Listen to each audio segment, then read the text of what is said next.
The Cincinnati Steam try to add on to their lead in the top of the third and try to go for their second win of the season. This one coming against the first meeting between the Steam and the Licking County Settlers on the season. And it's the two-hitter, Sean Springer, making his second at-bat of the game to lead off the inning. Check swing strike in there in the first pitch. Springer's 0 for 1. He grounded out to second in the first, and then he's going to watch one skip to the backstop to make it a 1-1 even count. Made that really nice play defensively in the bottom half of the second. We talked about what his addition means to the Cincinnati team moving forward. The 1-1's in there for strike two. On deck is Hayden Christensen and Ben Stewart, a very good 2-3-4 for the Cincinnati team. And the 1-2 from Layton is in the dirt for ball two, so the count's even again. And Springer having him back helps to this infield. You have a lot of depth out there, a lot of guys that have played with this team, have a lot of guys that played D1, D2 ball, and he's just another add to a loaded room Cincinnati has. Counts run full on a high fastball from Layton, so on the first pitch of the at-bat, nobody on, nobody out. Sean Springer will have a payoff coming. Layton gets the sign, winds the deals. That one is in the dirt, a leadoff walk for the Cincinnati Bearcats. Sean Springer and a runner on first and nobody on for Hayden Christensen. Christensen is 1 for 1 today. He scorched that double down the right field line in his first at-bat. So he'll step in for the second time today. And for the first time, he'll have somebody on. Layton, the first pitch to him is outside for ball one. Christensen, we talked about the kind of rotation that Coach Dickey's going to put out there in game by game. So no one's going to play every single game, but Christensen is a designated hitter, and he's not going to play into the position with that injury. So that kind of limits the spots you can put him in, as there's a strike in there to even the count at 1 on a fastball outside. Layton has loved that fastball recently. 1-1 is in there again to make it a 1-2 count. Well, they got 4 guys that you would say can play every day on those middle infield with Harrison Johnson, Brendan Rowe, Sean Springer, Zimba Cadiz, and also add Gus Gregory, who's getting the start at second today. The 1-2 is grounded to the right side, and a beautiful diving play made by Willis. He does not throw to second, just steps on first to get the easy out. So the runner will advance in Springer, and that brings up the cleanup hitter, Ben Stewart, now with an out in the inning. Stewart struck out his first time up, had a beautiful first game of the season where he hit that 2-run home run to put Cincinnati on top of Richmond. They would not be able to hold that lead, and there's a breaking ball in there for strike one to him. Springer walked to lead off this inning, then Hayden Christensen moved him over on a ground out to first base unassisted. And now it's Stewart with an 0-1 count. Layton comes set, checks on second, instead deals home now, and it's 0-2 now on the foul ball. It was an early start here for Layton, but since the second he's had struggled to, looks like his control's been a little off, and he's has to settle in and get outs, and Cincinnati's been able to hit him when he's got balls over the plate. A lot of off speed we've seen for him. 0-2 is in the dirt. 1-2 count now is the settle in. Is that no pun intended there, or were you intending the pun with the Settlers? No, not in particularly. Maybe I just have a good ear for that kind of stuff. Dad jokes. But it's a 1-2 with a runner on second, runner in scoring position with one out, but he's going to be caught at second.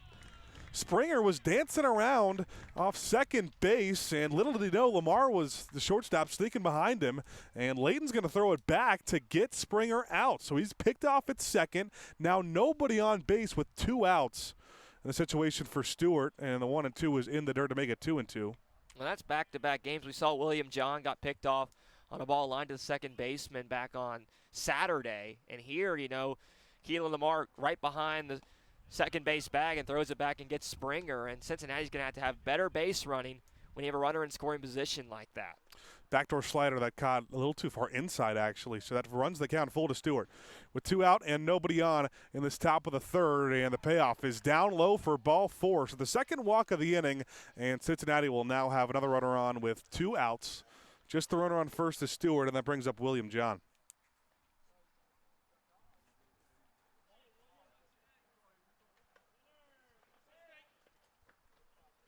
John led off that second with a hard line out. The first pitch to him is down low from Layton. Layton's pitch count already up to 48 through just 2 2/3 innings of work. You wonder what the kind of leash they're going to have on him moving forward. Coach Schaefer's going to have, and the 0-1 is fouled off, hit the bat twice of William John.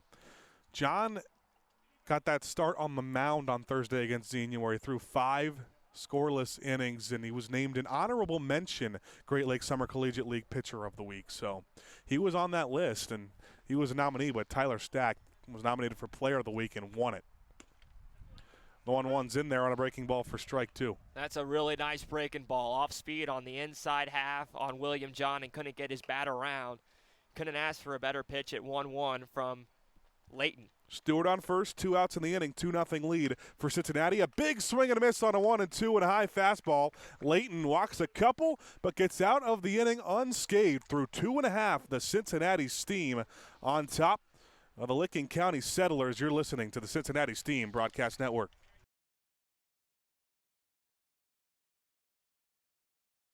Wisconsin inbounds to start this second half. Now going left to right on your radio dial. They look immediately down to Stephen Crowell, and he gets an easy layup to fall with a nice front and pass from Chucky Hepburn, and it's a 15-point lead for the Badgers.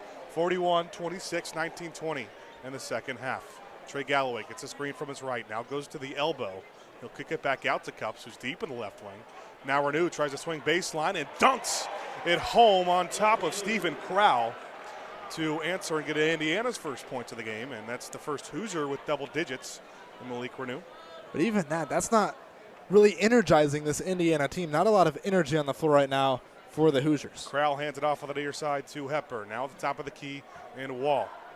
Storr gets it all the way in the corner. He'll dribble it to the left wing. They'll look to Wall again. Now going to Sparks. Gets the double team, kicks it back out. Now Klesman will try to drive and get a tough contested floater. That's too strong. Cups will clear it for Indiana. Now Mbako left open on the left wing in transition, and he gets his first three-pointer of the game to fall. Deficit's cut to just 10, 41-31 with 18:40 to go. It's amazing what Indiana's offense can do when they get stops on the defensive end of the floor.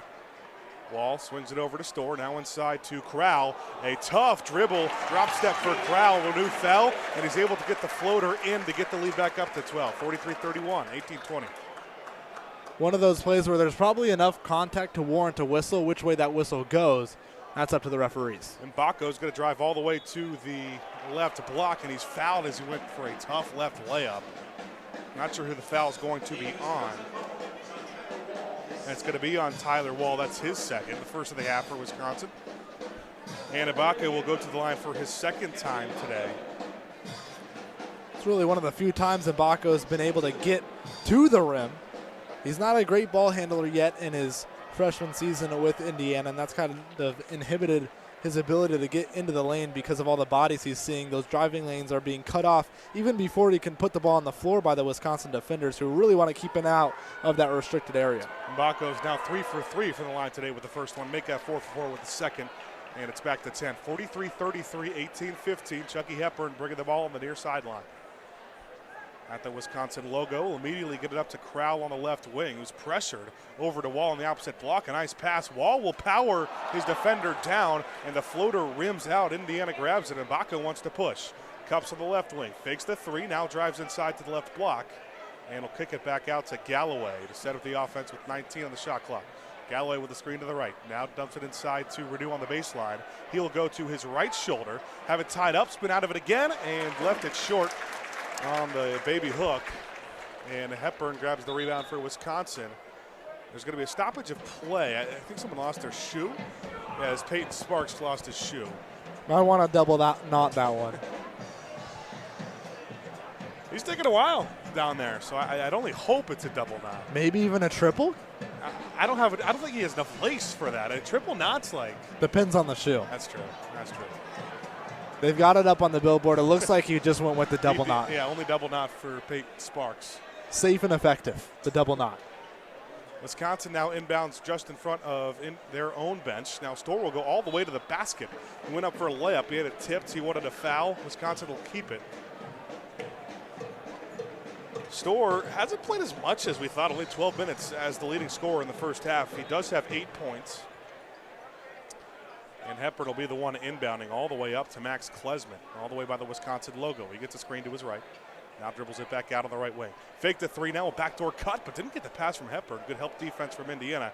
Hepburn drives, kicks to the corner, and Klesman replaces in the corner and knocks down the open three, his second three of the game. And Wisconsin's leads back up to 13.